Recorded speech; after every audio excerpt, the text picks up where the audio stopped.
Баршаңызға қайырлы күн қыздар. Бүгін сіздермен қазақтың ұлттық тағамы қазіргі уақытта ұмытылып келе жатқан балдай дәмді бал қаймақты дайындайтын боламыз. Ол үшін бізге осындай қызып тұрған ыдысымызға қолдың таза қаймағы қажет болады қыздар. Қыздар, міндетті түрде қолдың қаймағы болу шарт. Осылай ыдысымызға орналастырып аламыз да бір араластырып үстіне медымызды саламыз. Қыздар, мед міндетті түрде. Бірақ әркім әрқалай жасайды қыздар. Енді мен осы рецептпен жасап жатырмын. Өте дәмді болып шығады осы рецептпен жасасаңыздар. Біреулері қант қосып жатады. Әркім әрқалай енді. Жақсылап орналастырып, салып үстіне ұнымызды қосамыз.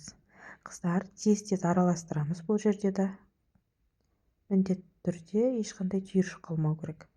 Осылай сары түске енгенше араластыра береміз. Бір жағынан пісіп жатады, бір жағынан араластырып жатамыз. Сіздер де жасап көрдіңіздер, қонақ келгенде 5 минутта дайын болатын балдай дәмді балқаймақты ұсынсаңыздар болады. Өте дәмді қыздар.